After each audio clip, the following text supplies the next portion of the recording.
Mesdames et messieurs, bonsoir. Merci d'avoir choisi RTI1 à la une de ce 20h. Les ambassadeurs de l'Inde et du Burkina Faso en fin de mission en Côte d'Ivoire font leurs adieux au président Alassane Ouattara. Les deux diplomates ont été reçus ce jour par le chef de l'État ivoirien. L'Inde, le Burkina Faso et la Côte d'Ivoire entretiennent d'excellentes relations de coopération depuis des années et ils envisagent de les renforcer. Le vice-président Temoko Meliette Koné s'est entretenu ce lundi avec le PDG en charge de l'Europe, de l'Afrique et du Moyen-Orient au groupe bancaire américain Citibank. La mission de cette banque est d'offrir des solutions de financement, notamment aux administrations et entreprises locales de premier plan. La ministre d'État, ministre des Affaires étrangères, de l'intégration africaine et de la diaspora, Kandia Camara, était à Yamoussoukro face aux sénateurs, membres de la Commission des relations extérieures et des Ivoiriens établis hors de Côte d'Ivoire. Elle a réussi à leur faire ratifier 5 projets de loi. Demain s'ouvre à Bali le sommet du G20. À la veille de cette réunion des 20 grands, les présidents Joe Biden et Xi Jinping se sont entretenus. C'est une première depuis l'élection du président américain dans un contexte de haute tension entre la Chine et les États-Unis. Soyez les bienvenus sur RTI1. Le président Alassane Ouattara a reçu ce lundi l'ambassadeur de l'Inde en Côte d'Ivoire. Le diplomate indien en fonction dans notre pays depuis 2018 est en fin de mission. Eh bien, avant son départ, il est allé faire ses adieux au chef de l'État ivoirien. Les deux personnalités ont salué les excellentes relations entre leurs pays respectifs, nous rapporte Viviane Aimé. Au terme de sa mission en tant que chef de la représentation diplomatique de la République de l'Inde en Côte d'Ivoire, l'ambassadeur Seilas Tengal est venu ce lundi 14 novembre au palais présidentiel dire ses remerciements au président de la République Alassane Ouattara pour l'environnement socio-politique et économique en Côte d'Ivoire qui a permis un renforcement de la coopération entre l'Inde et la Côte d'Ivoire. Le président de la République, pour sa part, a loué la coopération entre l'Inde et la Côte d'Ivoire, saluant également les qualités de l'ambassadeur Seilas Tengal. J'ai vraiment le grand plaisir de vous dire que je viens de recevoir monsieur l'ambassadeur de la République de l'Inde, un grand pays que j'ai connu au cours de mes précédentes fonctions et que j'ai visité, où de nombreux économistes bien connus ont reçu le prix Nobel. C'est un pays ami de la Côte d'Ivoire. L'ambassadeur a passé 4 années avec nous et a fait des choses importantes pour notre pays, notamment dans le domaine de l'anacarde, la transformation donc en cajou. Et vraiment, je voudrais lui dire à quel point nous sommes reconnaissants pour les excellentes relations que nous avons avec son grand pays. Et nous comptons sur lui aussi au plan diplomatique pour aider l'Afrique à avoir un siège supplémentaire au Conseil de sécurité. Et bien sûr, un siège également au groupe des 20, où l'Afrique est représentée tout simplement par l'Afrique du Sud. I came to say thank you for his visionary guidance. Je suis venu dire merci au président pour son leadership visionnaire et également pour tous les efforts déployés donc, par lui et son gouvernement afin de faciliter la promotion des relations donc, entre l'Inde et la Côte d'Ivoire. J'ai également dit au président que, tout comme la Côte d'Ivoire, l'Inde est également un hub de croissance, en termes de croissance économique. La Côte d'Ivoire, donc, l'est au niveau de l'Afrique de l'Ouest et l'Inde en Asie du Sud. Et donc, sur cette base-là, les deux pays peuvent travailler ensemble dans le sens d'une coopération gagnant-gagnant. Les domaines clés que j'ai mentionnés au président sont premièrement l'agriculture, le domaine ensuite des TIC, ensuite le domaine pharmaceutique, le domaine de la santé, également le domaine automobile. Alors, dans le secteur donc, de l'agriculture, j'aimerais prendre un exemple. La Côte d'Ivoire est le plus grand producteur d'anarcade, de noix de cajou donc, et l'Inde est le plus grand consommateur. Un deuxième aspect, c'est que la Côte d'Ivoire importe beaucoup de riz. Et l'Inde également exporte beaucoup de riz. Et donc, tout naturellement, les deux pays peuvent établir une base de coopération sur ces exemples dans le domaine agricole. La coopération donc entre l'Inde et la Côte d'Ivoire réserve un futur radieux. Et donc, mon objectif est de continuer, même étant en fin de mission, donc de continuer à travailler pour que ce futur radieux-là puisse voir le jour. L'ambassadeur de l'Inde en Côte d'Ivoire achève sa mission après 4 années en Côte d'Ivoire. C'est le 26 septembre 2018 qu'il avait pris officiellement fonction. Et dans la foulée, toujours au palais présidentiel, le chef de l'État a reçu à ce jour l'ambassadeur du Burkina Faso en Côte d'Ivoire. Le diplomate burkinabé en fonction est dans notre pays depuis juillet 2016, est aussi en fin de mission. Il est allé faire donc ses adieux au président de la République. La Côte d'Ivoire et le Burkina, qui entretiennent d'excellentes relations, affichent leur volonté de les renforcer et les diversifier. On retrouve Viviane Aimé. Reçu au palais présidentiel ce lundi 14 novembre, l'ambassadeur du Burkina Faso, Mahamadou Zongo, en fin de mission, est venu saluer le président de la République, Alassane Ouattara, avant de regagner son pays. Je viens de recevoir M. l'ambassadeur du Burkina qui a terminé sa mission en Côte d'Ivoire et qui est venu donc prendre congé de nous.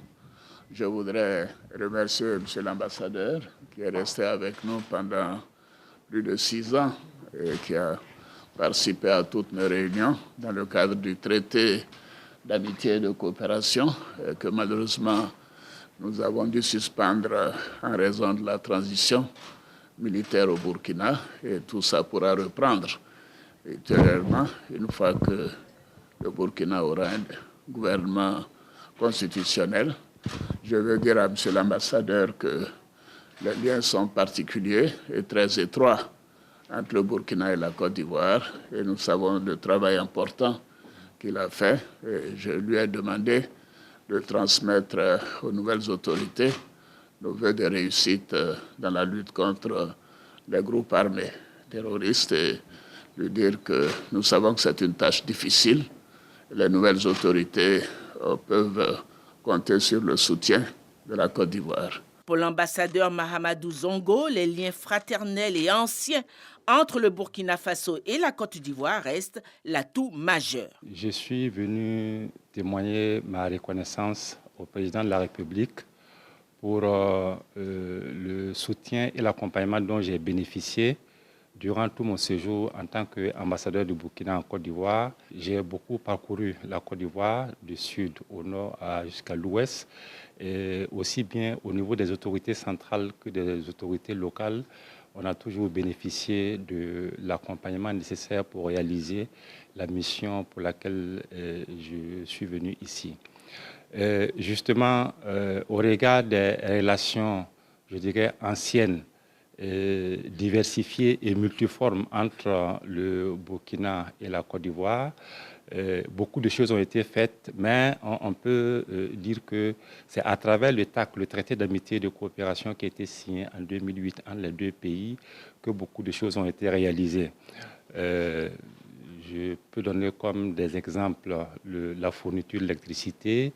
Il y a des questions assez sensibles qui ont été évoquées, mais qui, à cause de la qualité des relations, ont pu trouver, disons, des voies d'engagement assez, je dirais, honorables. Je pense surtout à la question de la frontière, la délimitation et la matérialisation de la frontière, et qui montre justement que l'amitié, ce n'est pas quand il n'y a pas de problème. L'amitié permet de résoudre les problèmes les plus compliqués tout en gardant des bons rapports. Je repars au Burkina très satisfait de mon séjour ici. C'est en juillet 2016 que l'ambassadeur Mahamadou Zongo a pris officiellement fonction. Dans l'actualité nationale également, le vice-président Tiemoko Meliet-Kone s'est entretenu avec le PDG en charge de l'Europe, de l'Afrique et du Moyen-Orient au groupe bancaire américain Citibank. La mission de cette banque est d'offrir des solutions de financement, notamment aux administrations et entreprises locales de premier plan. Viviane Aimé. La Citibank, grande banque américaine spécialisée dans l'offre de financement aux administrations, aux entreprises locales, aux multinationales, aux organisations non gouvernementales. Son PDG en charge de l'Europe, de l'Afrique et du Moyen-Orient, David Livingstone, a été reçu ce lundi 14 novembre par le vice-président de la République, Kone Tiemoko Meliet. L'appui de la Citibank au financement d'infrastructures en Côte d'Ivoire a constitué le menu de l'entretien.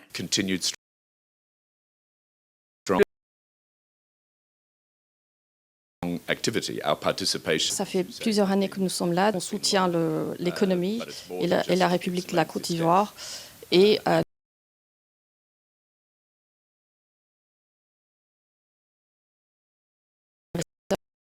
pour la Côte d'Ivoire. La Citibank est présente en Côte d'Ivoire depuis 40 ans à travers sa filiale Citibank Côte d'Ivoire. Et elle est aussi au travail. La ministre d'État, ministre des Affaires étrangères, de l'intégration africaine et de la diaspora, Kandia Camara, était à Yamoussoukro face aux sénateurs, membres de la Commission des relations extérieures et des Ivoiriens établis hors de Côte d'Ivoire. Elle a réussi à leur faire ratifier 5 projets de loi en vue d'amener notre pays à respecter ses engagements au plan international. Kader Sogodogo.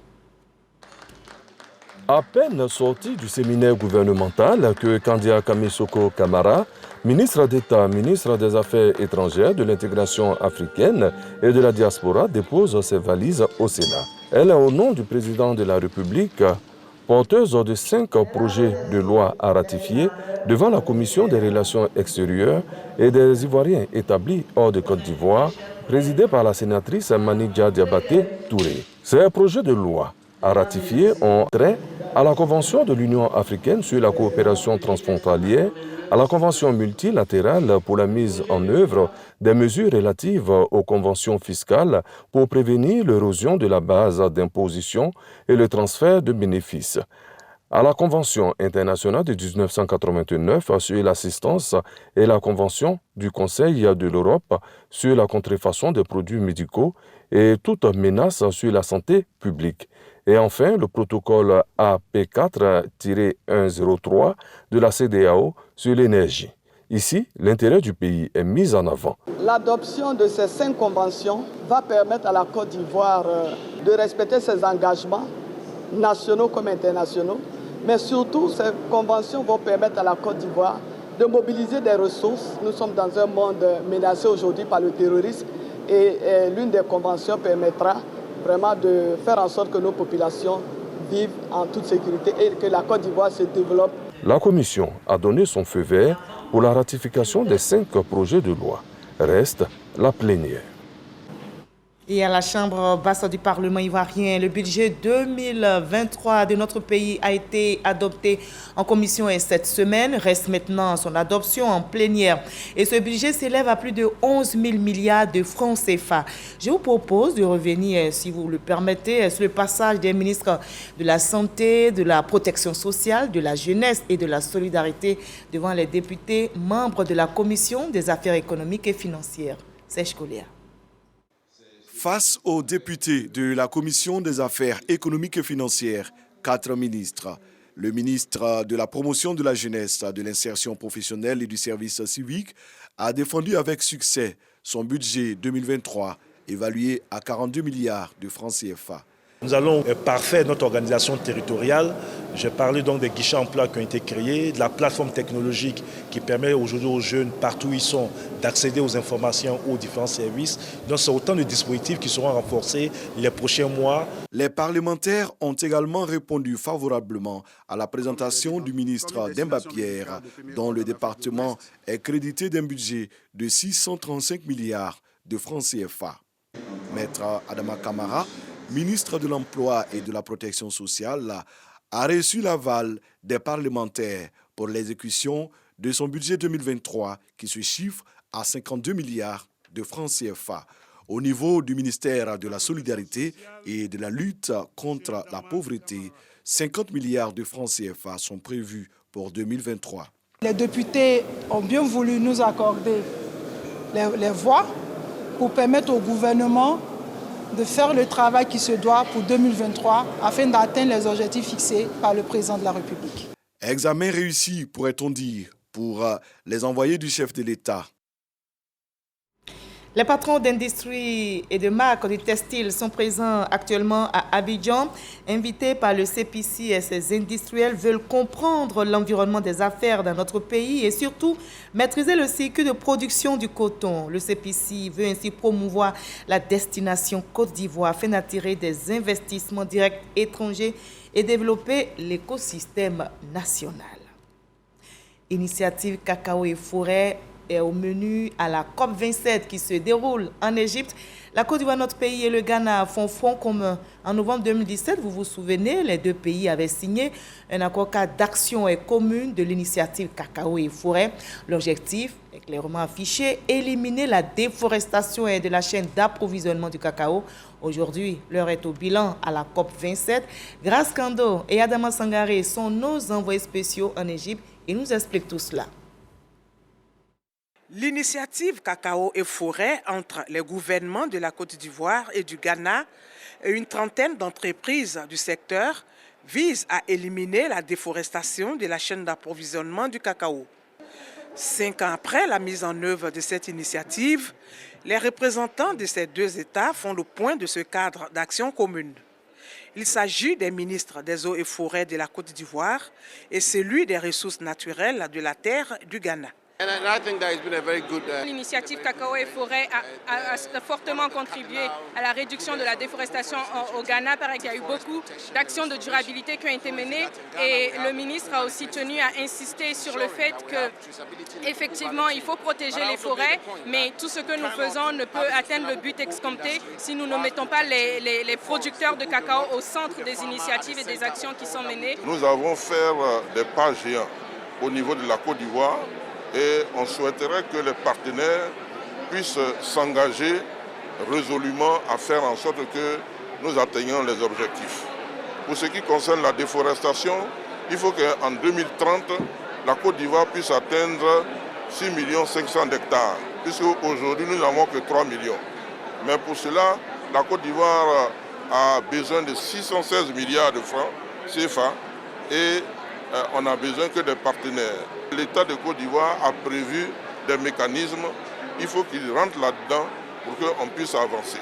Le point qu'on fait ici démontre que la Côte d'Ivoire est en pole position et est en avance. Et avec le Ghana, nous faisons corps pour pouvoir faire la pression nécessaire sur les partenaires pour qu'eux puissent respecter leur engagement. Pour le ministre d'État, ministre de l'Agriculture et du Développement rural, la mise en œuvre de toutes ces initiatives appelle à une synergie d'action. Pour que le cacao puisse s'épanouir, il faut qu'il y ait une forêt qui soit ambiante. C'est pour cela que nous travaillons à consolider nos acquis. Nous sommes venus donc dire qu'ensemble, nous devons travailler pour ne pas que les uns les autres soient lésés. Dans le cadre de cette politique, le cacao amène la forêt.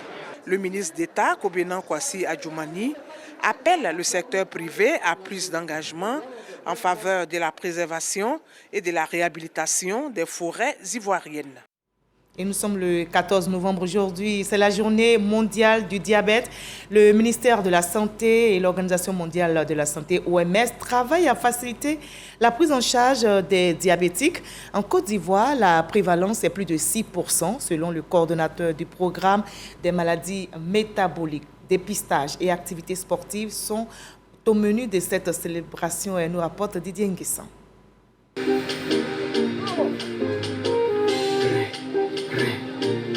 Se dépenser physiquement pour évacuer le sucre et le gras des aliments consommés. Ces personnes du troisième âge sont actives et par le sport, elles entendent prévenir le diabète. On m'a trouvé une glycémie élevée et c'est le médecin, après avoir donné son ordonnance, Il a donné une autre ordonnance pour la nutrition et il a donné une autre ordonnance pour le sport. L'activité physique leur permet d'équilibrer leur glycémie, leur permet de réduire les taux de mauvais cholestérol. C'est des personnes qui arrivent à trouver facilement le sommeil. En plus du sport, il faut également surveiller ses constantes. Taille, taux de taille, tension, poids et taux de glycémie.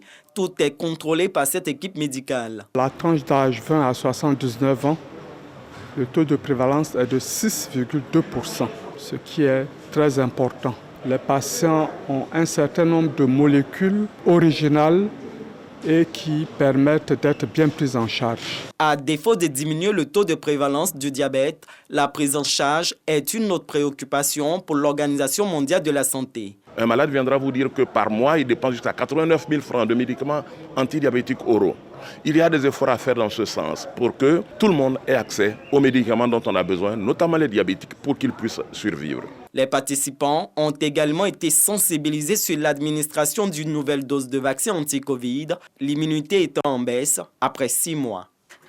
Et pendant qu'on lutte contre le diabète, on célèbre la paix dans notre pays demain, 15 novembre, et la célébration officielle se tient à Diokwe. Le gouvernement, à travers le ministre de la Réconciliation et de la Cohésion nationale, pose aussi des actions sociales. Tenez, le ministre Kwadwo Konan Bertin a inauguré un point d'eau à la mosquée Meïté, et en plus de cela, des actions sociales au groupe scolaire de Diokwe Carrefour ont été posées. La pose de la première pierre, c'est avec nos reporters Suleiman Donisongui et Eve Bouy. La mosquée Meïté du quartier Kokoman de Diokwe dispose désormais de son point d'eau. Une action visant à l'amélioration des conditions de vie des bénéficiaires. L'aboutissement de cette action est le fruit de plusieurs démarches de consultation faites par les initiateurs de ce programme. Nous avons apprécié cette démarche. De la présence de cette délégation du quartier Carrefour est un autre symbole fort. Dans l'optique d'apporter une réponse aux préjudices subis par les communautés et les victimes, ce programme intervient sur 2 axes, à savoir la réparation collective ou communautaire et la réparation individuelle. Autre étape de cette journée, la pose de la première pierre de 2 classes du groupe scolaire de Diokwe Carrefour. Fruit du soutien conjoint du Fonds au profit des victimes de la CPI et l'Association des volontaires pour le service international AFSI. Que cette école puisse encadrer, accompagner les enfants à devenir les citoyens de la Côte d'Ivoire et de continuer à faire en sorte que la ville de Diokwe soit le carrefour d'où parle la paix. Saluant cet acte, le ministre Kwadwo Konan Bertin sème les graines de l'espoir. La cérémonie qui nous réunit tous ici est le symbole par excellence du triomphe du jour sur la nuit, de la primauté de la lumière sur les ténèbres, de la grandeur de l'espoir sur toutes les formes de régression. Imbibé de la vision du président de la République, celle d'une Côte d'Ivoire solidaire. La 26e édition de la Journée nationale de la paix, du pardon et du souvenir qui se déroule à Diokwe vise à renforcer la culture du pardon.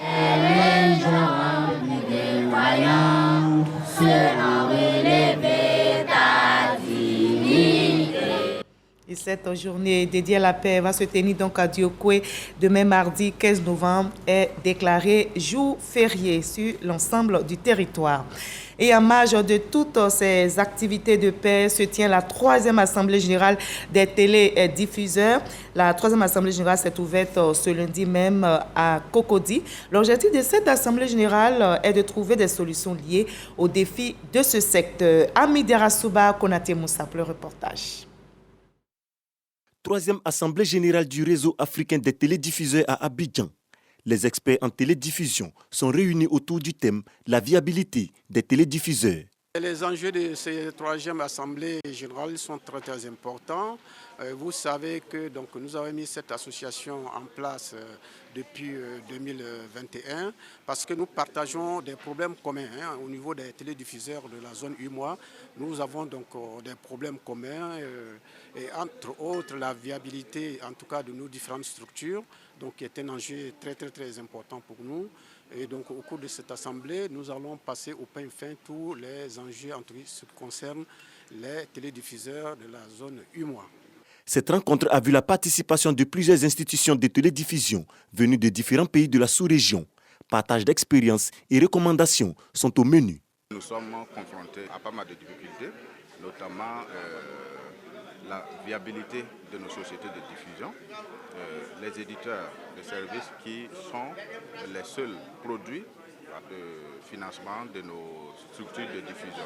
Donc il faut y réfléchir pour trouver des voies et moyens, pour trouver d'autres produits qui puissent nous permettre d'asseoir un modèle économique viable sur l'ensemble de l'espace UEMOA. Durant ces 3 jours, les réflexions graviteront autour des questions liées, entre autres, au paiement des droits de diffusion par les éditeurs, aux possibilités d'élargissement des missions des opérateurs, au modèle économique de la télévision numérique terrestre TNT en Côte d'Ivoire. Vos réflexions graviteront autour des questions liées, entre autres, au paiement des droits de diffusion par les éditeurs, aux possibilités d'élargissement des missions des opérateurs, au modèle économique de la TNT, aux partenariats stratégiques et aux possibilités de création d'un bouquet UEMOA que nos États devraient accueillir sans difficulté, vu que la commission de l'UEMOA nourrissait également cette idée. C'est en mai dernier, lors de la 2e Assemblée générale, que le choix s'est porté sur la Côte d'Ivoire pour abriter cette session. Je vous convie à présent aux journées portes ouvertes consacrées aux institutions de la République. Pourquoi ces journées et quels sont surtout les enjeux? Éléments de réponse avec Laure Goretti et Sidonie Davila. Des journées portes ouvertes pour connaître davantage les institutions de la République de Côte d'Ivoire. Initiée par le ministre auprès du président de la République, chargé des relations avec les institutions de la République, Gilbert Kafana Koné, ces journées se tiendront les 21 et 22 novembre à l'Hôtel Ivoire. Elles sont destinées à toute la population. Que le thème central est cohésion sociale et unité nationale, contribution des institutions de la République. Il est inspiré par la politique menée par son Excellence, Monsieur le Président de la République, qui n'a cessé depuis son accession à la magistrature suprême de poser des actions en faveur de la paix, de la cohésion sociale et de l'unité nationale. Cet événement va réunir sur le même lieu 13 institutions de la République qui, à travers des stands, des panels, des conférences et échanges, communiqueront sur leur mission, leur fonctionnement. Il est important que les institutions de la République puissent prendre toute leur place dans ce processus de réconciliation lancé par le Président de la République. Ce sera donc le lieu de rencontre et d'échange entre les institutions et nos concitoyens qui y sont tous conviés. La première édition des journées portes ouvertes des institutions de la République de Côte d'Ivoire s'est tenue en 2019 avec près de 3000 participants. Cette deuxième édition attend près de 5000 visiteurs. Et nous y sommes tous attendus. Le ministre-gouverneur du district autonome des Savanes, Issa Coulibaly, a entrepris une tournée dans la région du Tchologo, c'est dans le nord de notre pays, pour s'imprégner de l'état d'avancement du chantier du port sec de Ferké, ainsi que des besoins et réalités des populations sur le terrain. Ami Sissoko. Le Tchologo est la deuxième étape de la tournée d'imprégnation dans le district des Savanes du ministre-gouverneur Issa Coulibaly. Une visite de travail et d'échange après celle de la Bagoué sur les questions de développement. Première étape, le port sec de Ferké. Le ministre-gouverneur a constaté de visu l'état d'avancement des travaux de recasement des populations qui est à 32% et l'installation du chantier avec un taux d'exécution de 58%. Pour le port sec de Ferké, ce sont environ 2000 emplois directs en phase travaux. Après le port sec, le ministre-gouverneur met le cap sur le foyer des jeunes de Ferké pour échanger avec la population des départements de Ferké, Ouangolo et Congo. Il s'agit ici de dégager les priorités au plan économique, social, environnemental et culturel de la région du Tchologo. Nous avons beaucoup de problèmes. Il y a la question des infrastructures. On pourrait parler de routes, d'écoles, de ceci. J'ai dit, une bonne partie de ces questions santé et autres sont portés par le président du conseil régional qui le mène assez bien. Mais une question perturbe l'ensemble de nos parents, c'est la question foncière. Les problèmes de terres cultivables, le problème d'installation de nos parents. Cette mission du ministre-gouverneur Issa Coulibaly s'inscrit dans le cadre de la mise en œuvre de la politique de décentralisation et de la déconcentration du développement local en vue de renforcer l'efficacité de l'action gouvernementale. Ces missions ne peuvent nullement être conduites à bon terme si nous n'obtenions pas l'adhésion effective, la participation entière de toutes les filles et de tous les fils du district autonome des Savanes et notamment du Tchologo. J'en appelle donc à votre adhésion. Toutes ces visites visent à élaborer le schéma directeur d'aménagement et de développement du district autonome des Savanes ainsi qu'un livre blanc unique des 3 régions, Bagoué, Poro et Tchologo. Demain s'ouvre à Bali le sommet du G20. À la veille de cette réunion des 20 grands, les présidents américains et chinois Joe Biden et Xi Jinping se sont entretenus. C'est une première depuis l'élection du président américain dans un contexte de haute tension entre les deux pays. Pour la Chine comme pour les États-Unis, l'idée est de faire redescendre la température sans faire trop de concessions.